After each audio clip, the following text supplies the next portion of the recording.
It's 22nd of June, year 2024. Supliful team set off towards Jaunzems to launch a weather observation balloon into stratosphere. Attached to the balloon was a carbon structure equipped with a GPS system and a battery powering a GoPro camera, which, hopefully, captured footage of Supliful logo.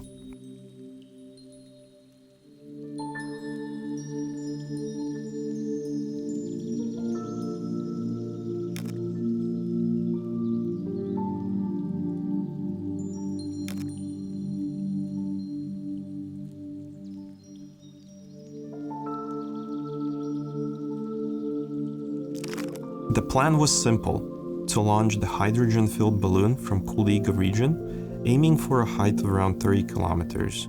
This is a story about a team that worked tirelessly for 7 whole months on this complex project. Everyone got involved, starting from our finance team who paid the bills and ending with the electrical engineer who soldered a crucial component. What was that component? Well, more on that later. But how did it all begin?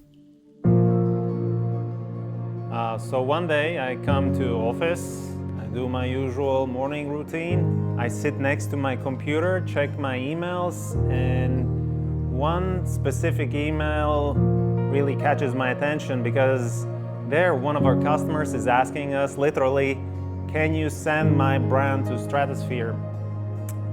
To which I thought of course we can do it, we've done it before. But then I realized why shouldn't we do it literally do it, send his brand to stratosphere while also figuratively helping his brand get to stratosphere. And that's how we decided to actually do this project. So once I had this idea, I couldn't let it go anymore. I don't know, something about this idea was super exciting, and I started doing research just to figure out is this too crazy or it's actually doable.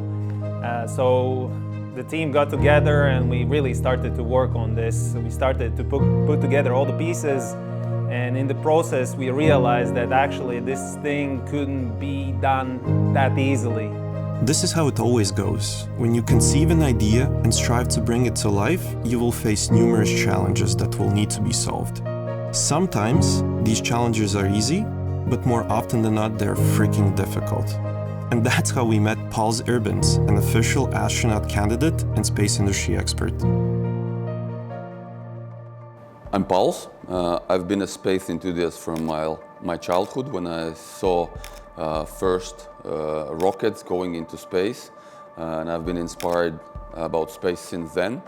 Throughout my career, I've been always trying to find ways to get involved with space industry, and I successfully did it. I've been working with space companies, building space companies, particularly got excited about space education activities.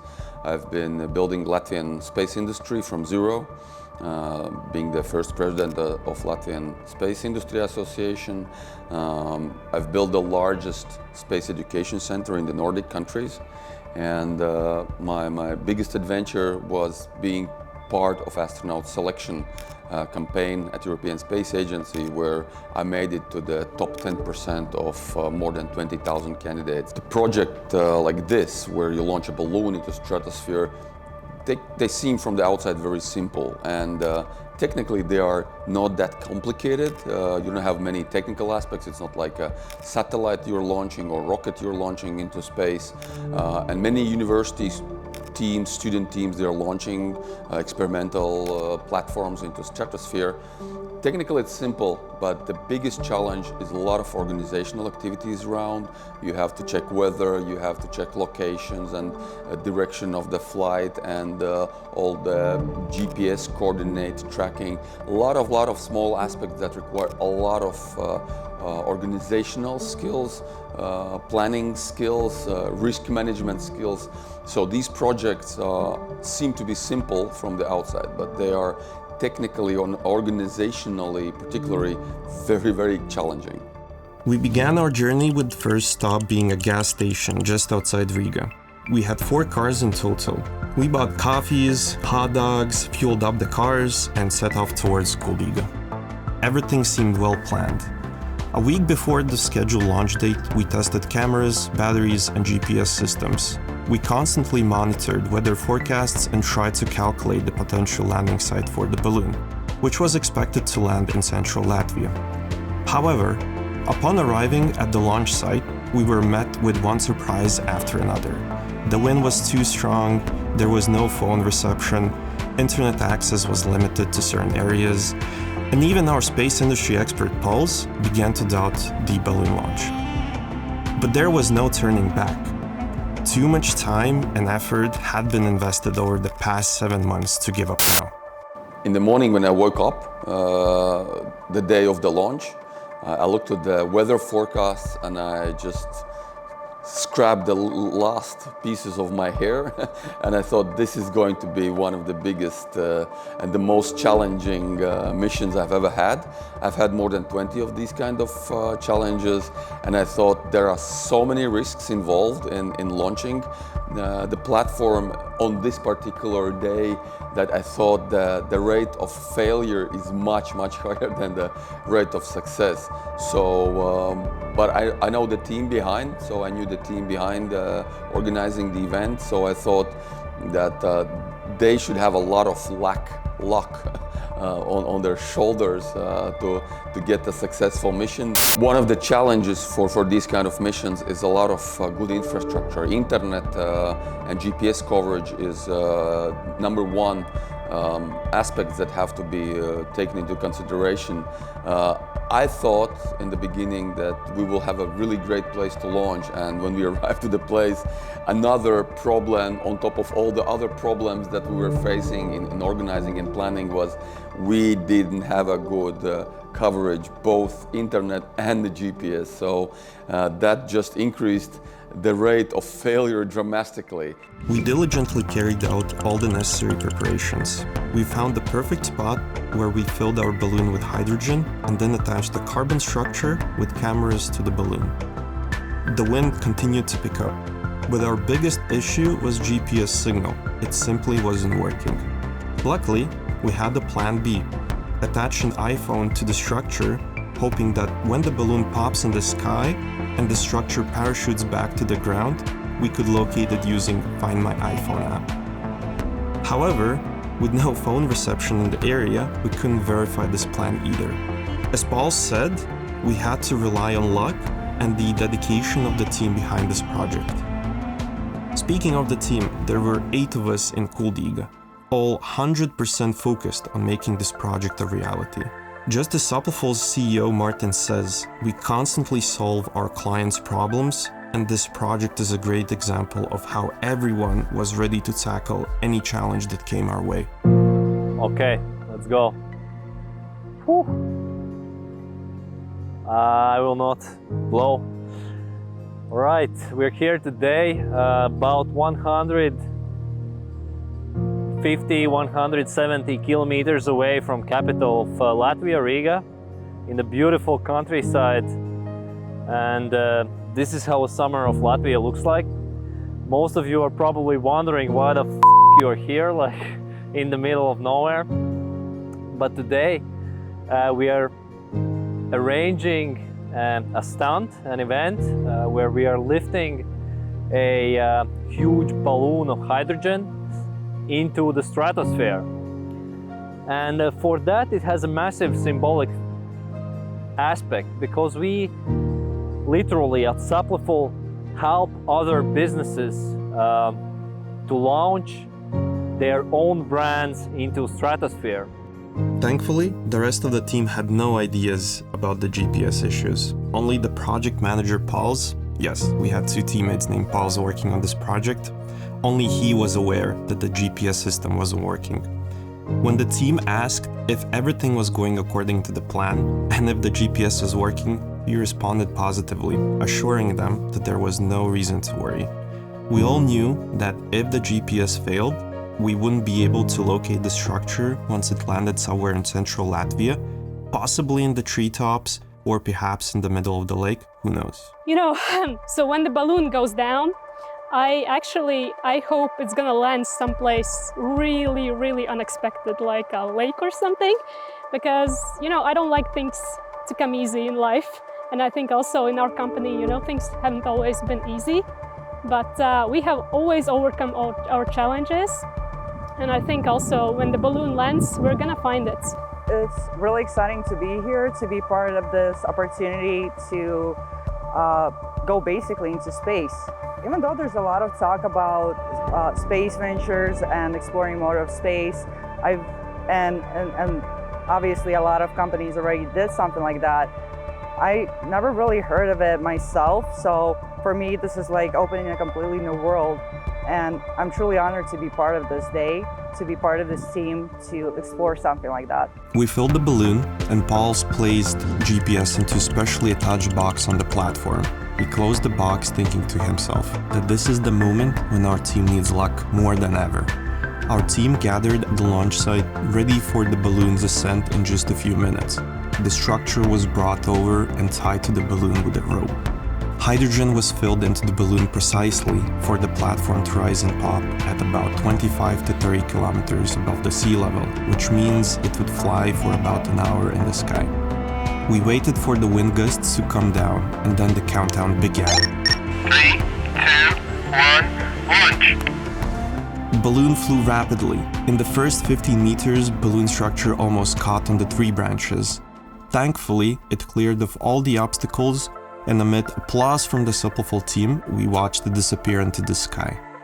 Everyone was super happy and excited with the success of project's first phase. But this was far from the end.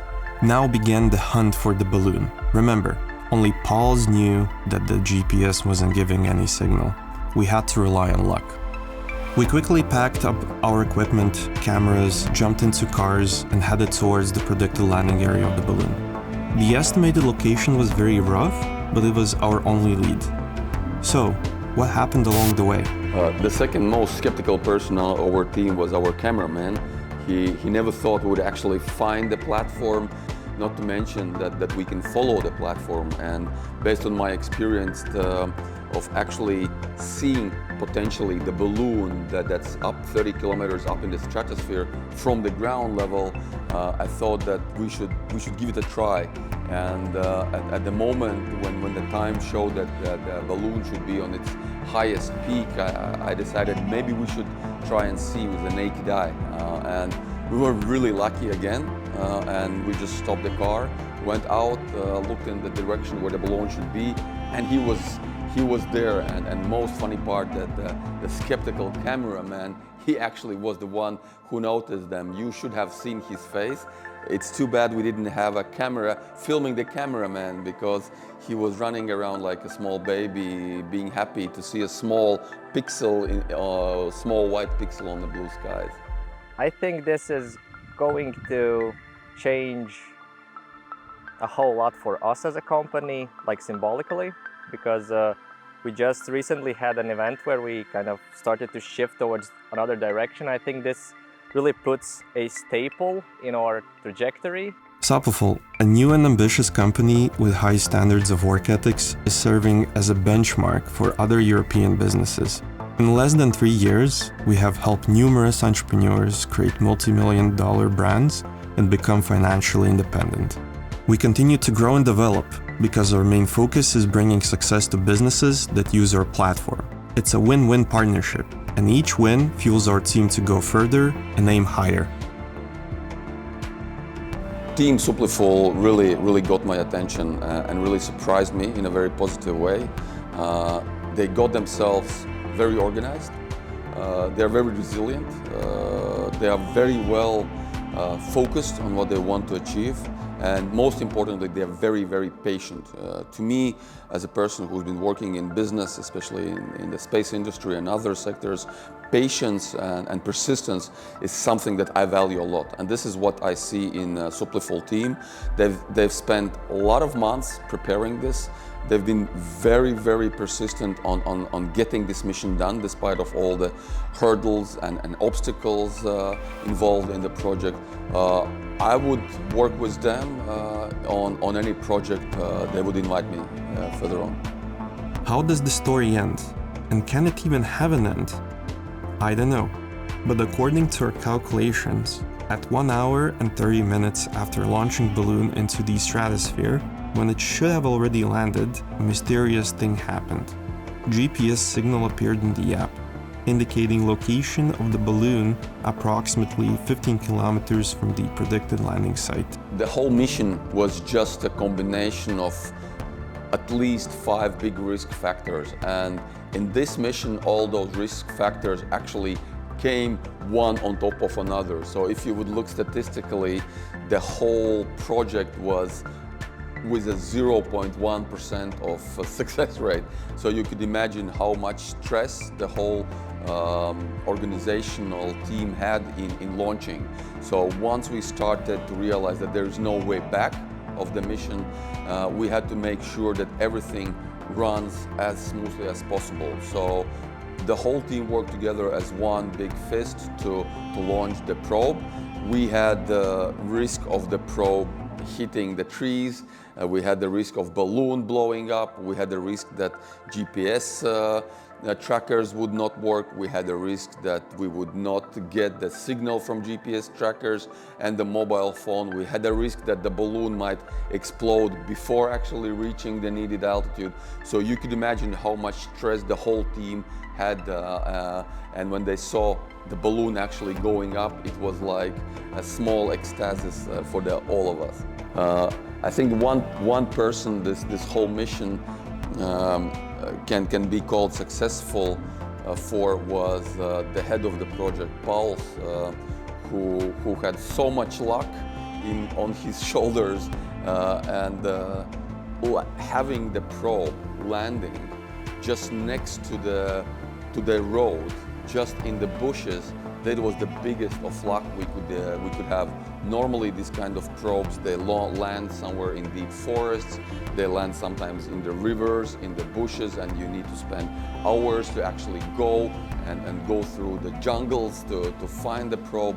This was, I think, the most amazing part, when we just came with a car and we see here it is standing and waiting for us just to take it. So it was a thing I've never seen before in more than 20 missions like this. So stick to Paul's and his luck. Was it just Paul's luck? Perhaps. But in reality, it was the collective luck of the entire Supliful team. A collaboration, call it what you will. Starting from our finance team, who paid the bills, and ending with the electrical engineer who soldered a crucial component. This critical component was the connection between GPS tracker and the battery. A tiny, tiny wire, but without it, we might never have achieved our goal.